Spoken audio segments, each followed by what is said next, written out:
Evening, depending on where you're joining us from. It's 3 p.m. in the UK and 10 a.m. Eastern. And you're very welcome to join us for our first ever webcast, 0 Days Live.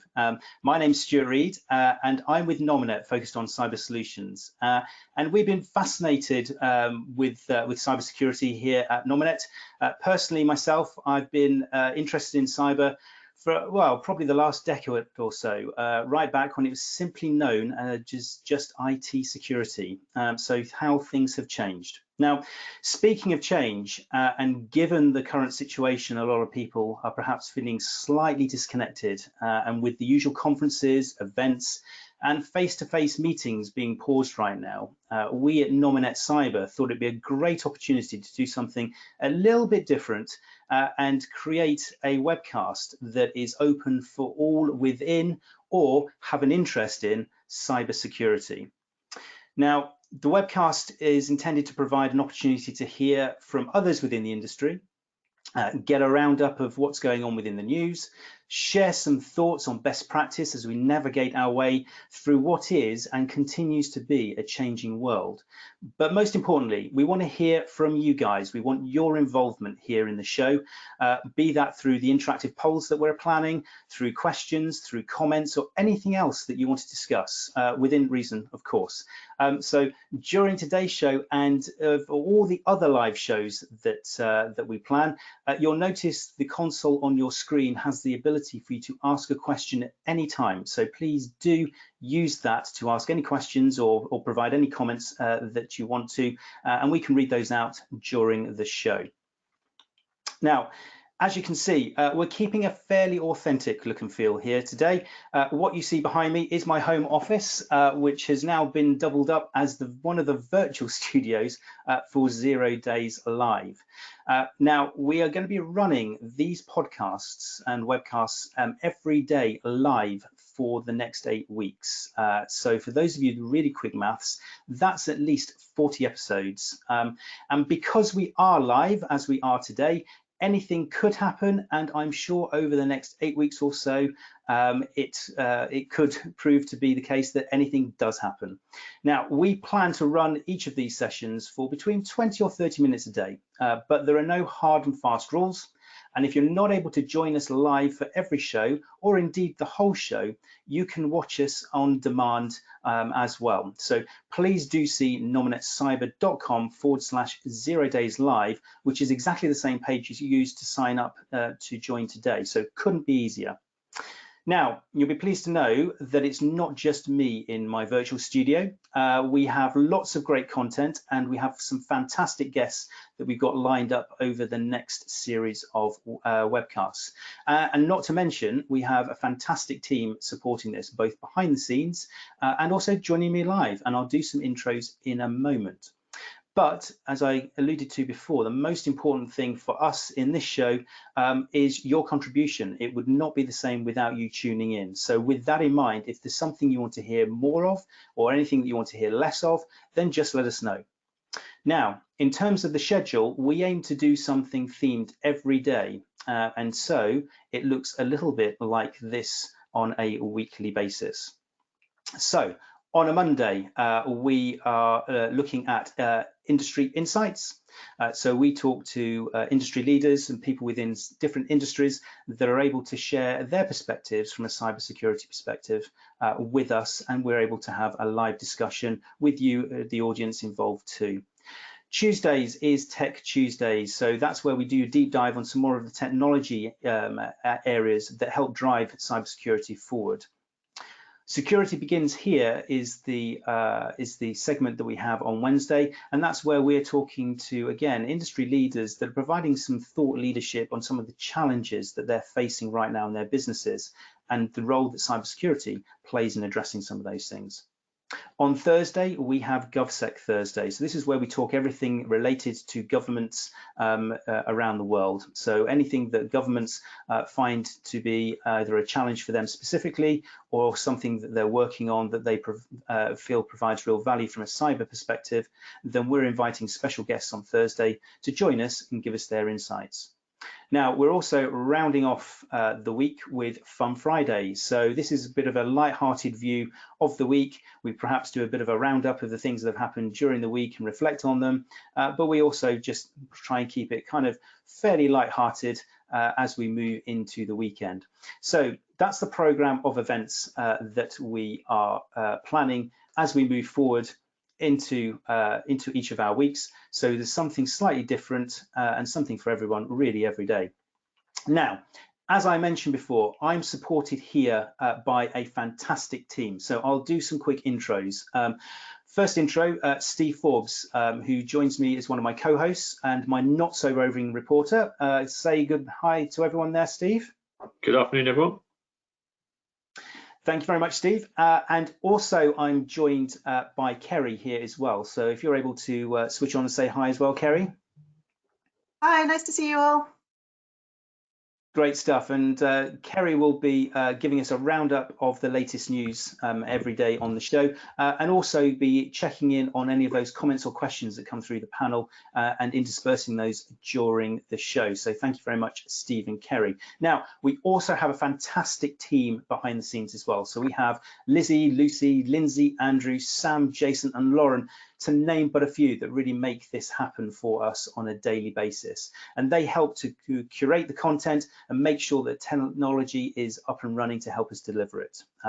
So we will be also joined by a number of special guests on our shows as we go through the next few weeks, and also by some others from the wider Nominet team as well, to contribute to the show and give you an opportunity to ask any burning questions of the day.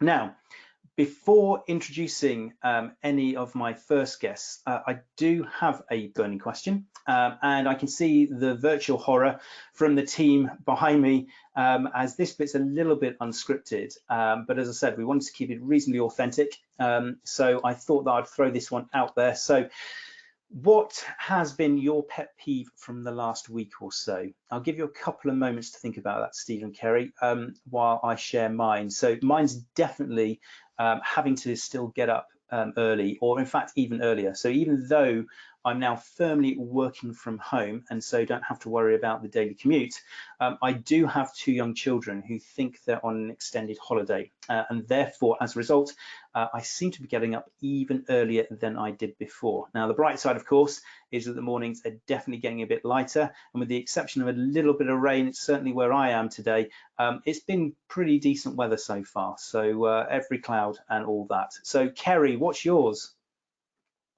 Well, mine has to be, I think, around the days of the week. For me, I think everything is now just starting to blend a little. There's no clear delineation between which day it is, even potentially moving into the weekend. But actually, I think that this webcast series is going to help with that. Obviously, we've got our clear themes for each day. So I know it's Tuesday because we're talking tech, or I know it's Thursday because we're talking government. So yeah, I'm really excited. Excellent, thanks, Kerry. And yeah, I can certainly relate to the days of the week, and I'm sure everyone else at home right now can as well. Steve, what's yours? I think mine has to be subscribing to Disney Plus to keep the kids entertained, and then finding I've still got to buy Frozen 2 as an additional streaming film as well. So not really getting good value for money there. Yeah, again, something else I can relate to, and there seems to be a dip in internet quality at certain times of the day as a result of all that as well.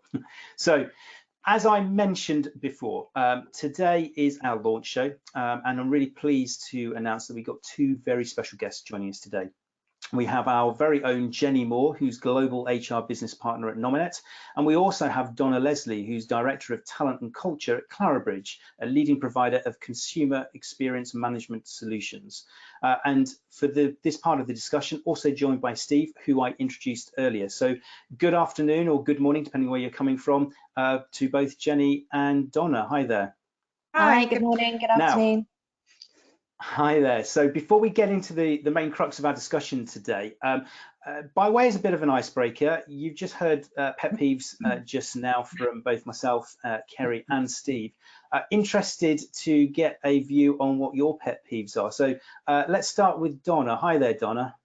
Hi, Stuart, and again, thanks for having me on the show. Looking forward to it. And I think definitely resonate with Kerry on the days of the week blurring. It feels like that period between Christmas and New Year where we don't know what day it is from the next. But I think for me, it's definitely home office envy.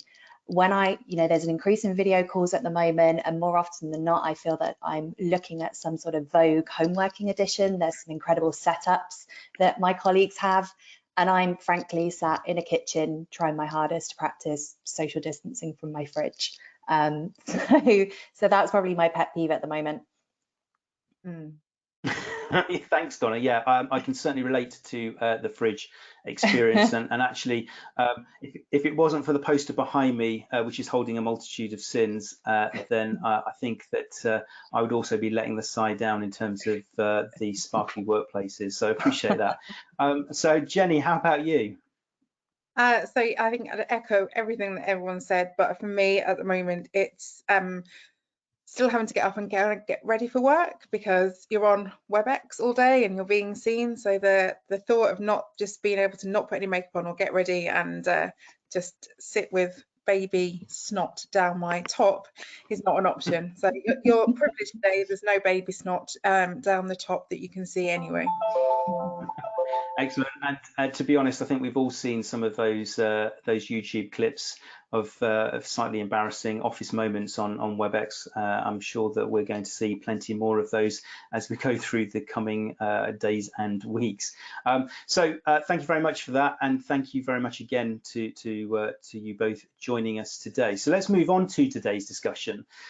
Now, broadly speaking, as we've just covered here, most people are finding themselves working remotely.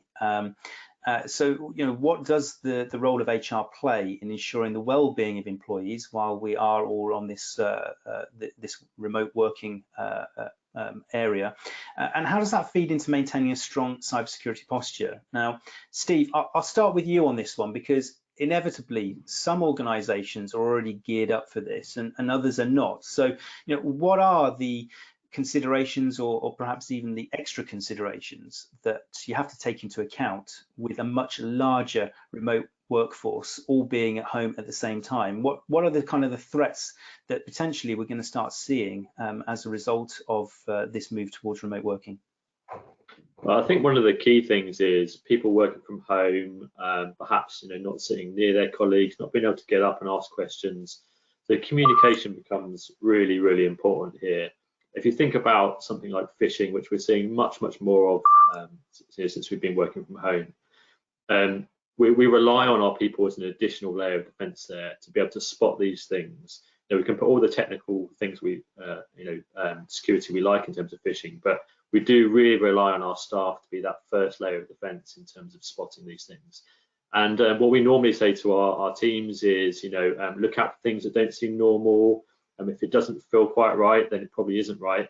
But right now, nothing is really normal, and people are feeling lots and lots of different things. So therefore, it's very easy to get caught up in the moment. Perhaps you're juggling home life as well as work life, and therefore not paying as much attention, perhaps clicking on things you shouldn't click on and that you wouldn't normally do in the workplace. So I think we have to think about that and giving our teams that extra help and giving them an ability to communicate securely with their colleagues and checking in with them all the time is really important, because they can then check with people whether something's genuine or not.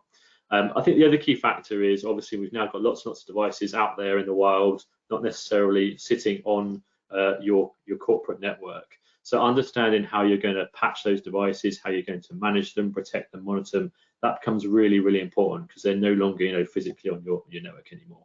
I mean, there's no doubt that many companies won't have been prepared for this and have many more people working at home than they had before, and therefore they're going to increase the risk. There are going to be some security issues that they have by enabling that for their staff. The important thing is to make sure the risk is recorded, it's managed, and they've got a plan in place to reduce that risk over the coming weeks and months. Okay, thank you. And it's not just the kind of complexities of the kind of the cybersecurity aspect as well. There is, as I mentioned before, it's the well-being aspect as well. So, what are the extra considerations that you perhaps have to take into account in these pretty extraordinary circumstances as we find ourselves in this kind of remote workforce? What is it from an HR perspective that you need to consider? And Donna, I'll start with you on that one, if I may. Yeah, so Clarabridge is a technology company, and it's really at the heart of everything that we do. But whilst we are technology centric, we're also a very social organisation, and we have regular touch points, social interaction, and it's probably something that we all take for granted. And we are in uncertain times. We don't know how long this is going to go on for. And I think that missing that critical social connection is ensuring that actually we now start to have to consider other ways that we can connect, create that sense of community to support our employee well-being. Right now, it's not a choice of being flexible about work location and where you're going to work. Things are significantly different, and we have to think about how do we compensate for that. And technology can no longer be one-dimensional. We don't have an option but to understand how we can utilize the technology and enable a different mindset to the way that we do things. So a couple of examples at Clarabridge, for instance, we've moved on-site yoga classes to virtual online classes. We've hosted numerous virtual happy hours, and I probably attended more happy hours in the past couple of weeks than I'd have been in the office. We're encouraging virtual coffees to replace those water cooler informal conversations. We're seeing employees coming together to form virtual running groups. And really the shift here has been moving from having conference calls that facilitate discussion to utilizing that video technology to create those important social connections. And of course, not everyone's going to feel comfortable with it. It's going to feel slightly alien, but we need to make sure that we encourage that and employees really understand the benefits of why it's important to stay connected during these times. And Jennie, from a kind of a Nominet perspective, do you kind of resonate with some of the things that Donna's saying here? What are the things that Nominet's doing to kind of tackle some of the well-being challenges that are associated with the situation we see ourselves in now? Absolutely, totally resonate everything Donna's just said. We're following suit in terms of that. We've run a number of management community sessions. We've had to respond quite quickly actually to put in management community sessions where we get all of our management community together to share best practice around how to work remotely, how to manage remotely, but also how to engage people, because those water cooler moments aren't there. So if that's wearing silly hats or silly shirts or virtual coffees, virtual drinks at the end of the day, quizzes, so using technology to do various quizzes, etc. All things that you take for granted when you can stop someone on the stairs or stand by their desk. How do you replicate those virtually? And they may not well be for everyone, but if they're there and people want to engage, then they are there. I think first and foremost, though, it's just having that conversation, and not just a work-based conversation. All too often, it's very easy to get into a conversation about task. Actually, how are you doing? What's going on for you? If the kids are sitting on your lap, the kids are sitting on your lap, and that's cool. Actually get the kids engaged in the conversation with you and the team to show that you are human, and that you've got this whole other life outside of work, and yeah, you're truly bringing your whole self to work rather than just an element of yourselves. Yeah, because I think that's an interesting point. We're with this kind of situation we're finding ourselves in, you're starting to see another part or another dimension of other people's lives as well. So I think it's important, as you say, that we're starting to ensure that we embrace that and recognise that and we're all in it together from that perspective. But I'd like to pick up on, clearly we've got the well-being aspect, we've got the security aspects. Now, how do they start fusing together? So for most organizations, we know that good cybersecurity practice forms part of many employee handbooks. But now we are in a situation where we've got this broader spread potentially of remote workers, and not just working from home, but potentially in different countries as well. How do you ensure that you're promoting good cybersecurity hygiene as part of your overall employee engagement strategy right now, given that everyone is remote and they are dispersed? So Donna, if I pick that one up with you again. Yeah, so I mean, as a business, we take security extremely seriously, particularly because we handle a lot of customer data too. So it always goes beyond just protecting our own corporate network and assets. Therefore, good cybersecurity hygiene doesn't just exist as a section of the employee handbook, as you mentioned. For us, it starts with onboarding through new hire training, but it isn't just a one and done activity. It continues with regular touch points through monthly newsletters, annual training using video training technology to ensure that it's accessible to all of our employees and is available on demand. And I think finally, it's important for us to provide instant access to our employees to our InfoSec team to allow them to raise those in the moment concerns, whether that's a suspicious email. We actually utilize Slack as our sort of preferred channel to be able to enable that. And really, I think for us, good cybersecurity hygiene is an ongoing process. It's continuous. And because of the way that we approach it, it's definitely embedded in the way that we work, both internally and also with our customers. Okay, thank you. And Jenny, you give us a flavour of the kind of the Nominet approach to this. Yeah, so it's quite similar actually, Donna. You were talking about it starts an onboarding, and it does at Nominet, and it's every individual's responsibility, not just the organisation's responsibility to practice good cybersecurity. So again, we have an online platform that we utilise during onboarding. We have a dedicated section where we run regular online security sessions, so anyone that wants to refresh or actually indeed just wants to dip in and do some more learning, because we have an education tool that encourages people to actively look out for things. We have simulations where we send phishing emails, etc., and we give rewards out for good cybersecurity practice. So that's, you know, as I say, spotting a phishing email or being able to watch videos on how to stay safe online. You're getting points to then seek rewards through this online platform. Additionally, we've got a really engaged CISO, and she works with everyone in the organisation to share top tips, best practice. She gives regular updates. She runs a really great and informative induction, or indeed, if anyone wants to attend, her door's open, and yeah, you can always interact with her. So I think it's something that's kept very much alive on a daily basis at Nominet. Great, thank you. And Steve, back to you around kind of the broader business challenges, really. So what should businesses now be considering as part of their remote working strategy? So we've heard a bit about the well-being and how we can intersperse some of the security or principles of security into the wider employee engagement piece. But what is it that's kind of more broad from that? Should we be integrating conference call platform? What we do about different services? How should we be utilizing VPNs? Should we even have VPNs? Multi-factor authentication? I guess the list goes on, really. So what are the key things really that businesses should be looking at? Yeah, I mean, I think for me it boils down to three key things really. The first that you touched on is access. So what's the safest way you to give your staff access to the resources they need to do their job properly every day, but reduce the risk at the same time? So VPNs are a great, secure way of allowing your employees to access resources on your network, but it's important to make sure that they only have access to the things they really need to have access to, because you are letting them into your corporate network by doing that.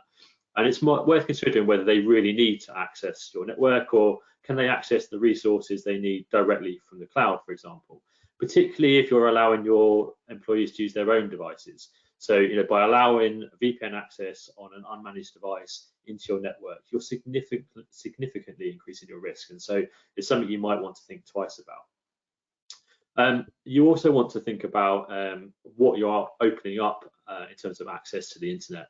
For example, I think it was reported last week that around 700 organizations in the US suddenly overnight turned on remote access for their emails using Outlook Web Access. And that's pretty normal in today's world, being able to access your emails from anywhere, from any device at any time.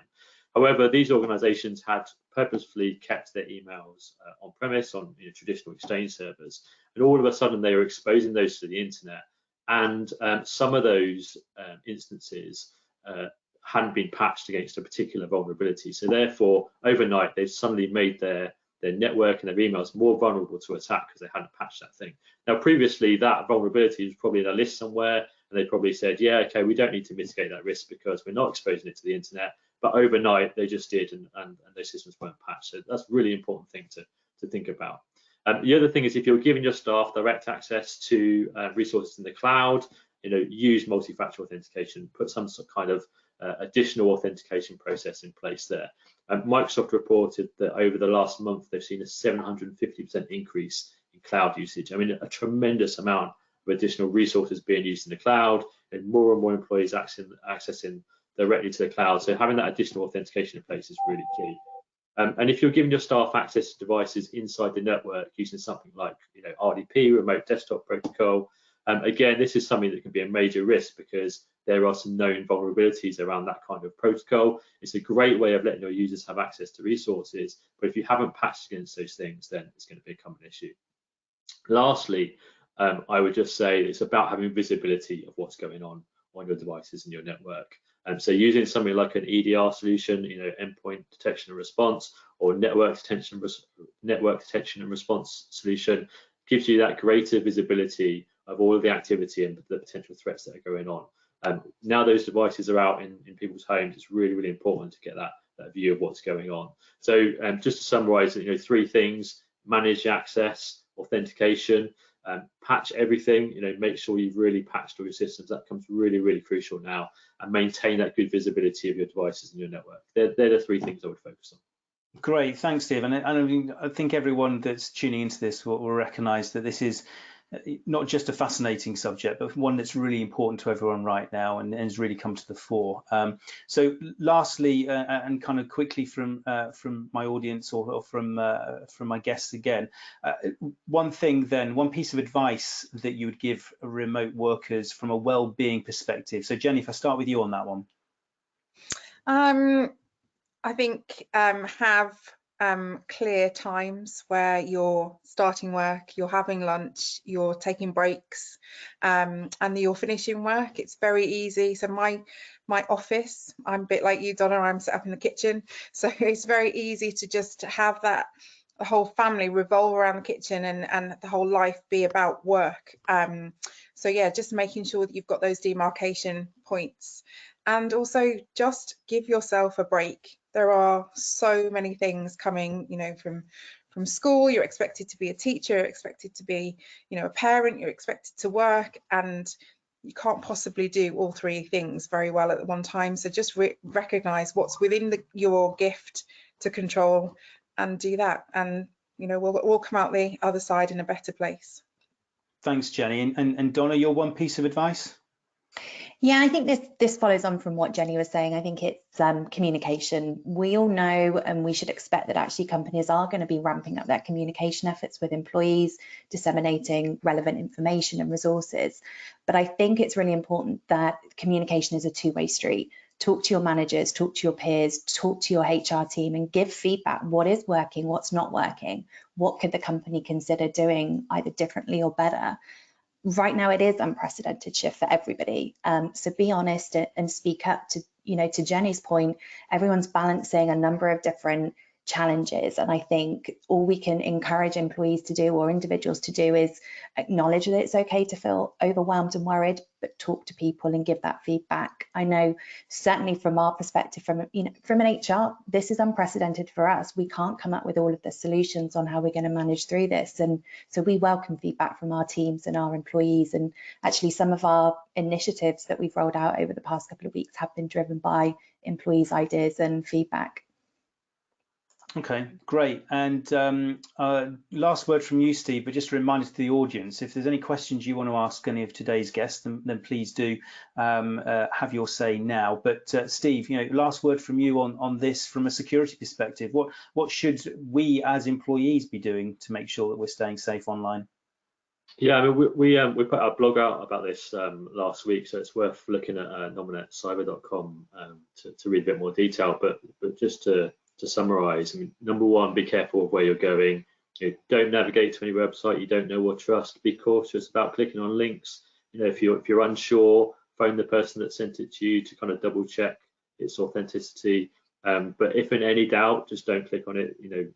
Go to a search engine. If it's a website you want to go and look for it on a search engine. Go to the genuine page and look for it from there. Number 2, pay close attention to what and who is coming into your mailbox. There are lots and lots of phishing emails, as we said earlier on, and so ensure that those senders are legitimate. Be wary of opening any attachments from people you're not expecting an attachment from. Keep in mind the best practices, the things that you would normally do every day in the office, try and replicate those at home now as well. It's really important to not increase that risk. If you've got company policies around using VPNs, keeping your systems up to date, patching those systems, make sure you're following the same things you would normally do as if you're in the office. And lastly, just be suspicious. Just be curious about everything that's going on, any email that comes in, any links you're thinking about clicking on. Really have that mindset, that suspicious mindset that makes you think twice about doing those things, and double checking if you can. Great, thanks, Steve. So, a lot of rich content in the discussion just now, so really appreciate you all joining us to that. Let's turn this one over to our audience now. Kerry, has anything come in? Hi, Stuart. Yes, thank you. I've been keeping an eye on the questions, and we've got a couple of good ones here. So the first one is from a listener called Andrew. How can you identify a malicious website? Okay, good question. In that case, Steve, I'll turn that one back to you. I mean, this is becoming really, really difficult now, isn't it? We used to say, look for the padlock in the browser, and that will tell you if it's safe and secure. And even malicious websites are now self-certifying their websites, so that padlock is pretty much on by default. I mean, the best advice is, if you don't know where that link has come from and you're not sure about it, just don't click on it at all. If you're looking for a particular service or a product or a website that you know and trust, just go to the ones that you know are known and trusted. Use your favorite search engine, search for that particular website on there, and go to the genuine website first, rather than worrying about whether a link is suspicious or not. I mean, a lot of the things around social media and email right now, just be highly suspicious and just go to the ones you know and trust. Great, thanks. Good advice, Steve. So, Kerry, anything else from our audience today? Yeah, and what is the guidance around taking breaks? That's come in from a gentleman called Steve. Okay, well, I think we covered a bit of this already, but if I turn that one over to Jennie to start with. I think you know yourself. I would say there's no specific guidance. If you need a break, take a break. Work with your line manager. Think about what you need in order to balance both anything that's going on at home and at work. And remember, it should be about output rather than input. So if that means flexing your day to work evenings or very early in the morning, then so be it. But as long as we're taking the stances, as long as the job is getting done and you're having those conversations. If that means 3 hours out in the middle of the day, that means 3 hours out in the middle of the day. It just needs to be super flexible. As Donna said, we're in unprecedented times. There's no policy, there's no manual for how to manage this. Yeah, Donna, anything to add to that? No, I think Jennie's spot on. You can only manage what's in your power of control, and I think the one thing that I would say is work smarter, not harder. Everybody knows when they need the break, everybody knows what they're balancing, and I think again it comes back to the point that I raised earlier. It's about communicating, over communicate if you have to. When are you available, when are you not going to be available, and what are you trying to balance between those times? Great, thank you very much. I think we've probably got time for one more question if we've got one, Kerry. Brilliant, because I have one more question, and it's come in from Ashley saying, what do you do if you happen to click on a bad link when you're away from the office? So obviously you're told not to click, but what should you do if you do click? Okay, Steve, I'll turn this one back to you. Yeah, I mean, the most important thing is if you think you've clicked on something and you have any doubts about its authenticity, or you think it might be bad, is to raise the alert with your IT team or your security team, and just be open and honest about it. They're not going to tell you off. They're not going to reprimand you.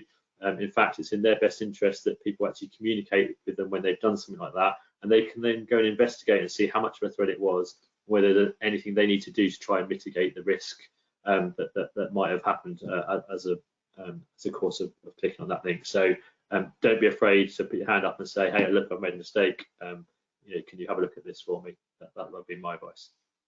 And actually, I think that does come down to the kind of the earlier points and the theme that we've had around today's discussion, which is around communication. We need to make sure that we're talking to each other, and if we think something's wrong, we've got to raise our hand and let them know. So I think that's good advice from that perspective. So thank you all for your questions today, and thank you also very much to Donna, Jenny, and Steve for joining us on the panel today.